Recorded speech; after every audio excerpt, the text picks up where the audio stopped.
చంద్రుడిపై శాశ్వత స్థావరం, అందులో భారత్ కూడా భాగస్వామి.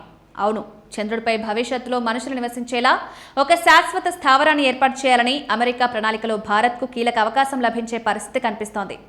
నాసా ప్రతిపాదించిన మూన్ బేస్ కార్యక్రమంలో భాగస్వామి కావాలని ఇస్రోను అమెరికా ఆహ్వానించింది. బెంగళూరులో ఆగస్టు 5, 6 తేదీల్లో జరిగిన Bharat America civil space joint working group సమావేశంలో ఈ అంశం ప్రస్తావనకొచ్చింది.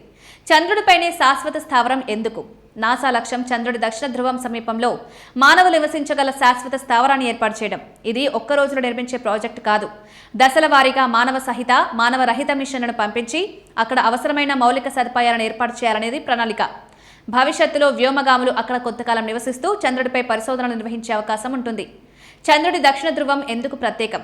ఇక్కడే ఆసక్తికరమైన విషయం ఉంది. చంద్రుడి దక్షిణ ధ్రువ ప్రాంతంలో ఎప్పటికీ సూర్యకాంతి పడని కొన్ని ప్రాంతాలున్నాయి. అలాంటి ప్రాంతాల్లో నీరు మంచు రూపంలో ఉండే అవకాశం ఉందని శాస్త్రవేత్తలు భావిస్తున్నారు. ఆ నీటిని భవిష్యత్తులో కేవలం తాగడానికి మాత్రమే కాకుండా దానిలోని భాగాలను ఉపయోగించి ఆక్సిజన్, రాకెట్ ఇంధనం వంటి అవసరాలకు ఉపయోగించుకునే అవకాశం ఉంది. అంటే చంద్రుడిపై లభించే వనరులనే ఉపయోగించుకుని భవిష్యత్తు అంతరిక్ష మిషన్లకు అవసరమైన వసతులను అభివృద్ధి చేయాలన్నది పెద్ద లక్ష్యం. ముఖ్యంగా భవిష్యత్తులో అంగారక గ్రహానికి మానవులను పంపే మిషన్లకు చంద్రుడిని ఒక కీలక కేంద్రంగా ఉపయోగించాలని ఆలోచన కూడా ఉంది. మరి భారత్కు ఎందుకు ఈ అవకాశం? ఇక్కడే ఇస్రోకు ఉన్న ప్రత్యేక గుర్తింపు ఉపయోగపడనుంది. 2023లో చంద్రయాన్ 3 మిషన్ ద్వారా భారత్ చంద్రుడి దక్షిణ ధ్రువానికి సమీప ప్రాంతంలో విజయవంతంగా సాఫ్ట్ ల్యాండింగ్ చేసింది. విక్రమ్ ల్యాండర్, ప్రజ్ఞాన్ రోవర్ అక్కడ నిర్వహించిన పరిశోధనలు ప్రపంచవ్యాప్తంగా భారత్కు ప్రత్యేక గుర్తింపు తీసుకొచ్చాయి. చంద్రయాన్ 3 ల్యాండింగ్ జరిగిన ప్రాంతానికి శివశక్తి పాయింట్ అని పేరు పెట్టారు. చంద్రుడి దక్షిణ ధ్రువ ప్రాంతంలో ల్యాండింగ్, అక్కడి పరిస్థితులపై భారత్ సంపాదించిన అనుభవం భవిష్యత్తు చంద్ర మిషన్లలో ఎంతో ఉపయోగపడే అవకాశం ఉంది. ఆర్టెమిస్ ఒప్పందంతో భాగస్వామ్యం. భారత్, అమెరికా మధ్య అంతరిక్ష సహకారం ఇప్పటికే కొనసాగుతోంది. 2023లో భారత్ ఆర్టెమిస్ అకార్డ్స్లో చేరింది.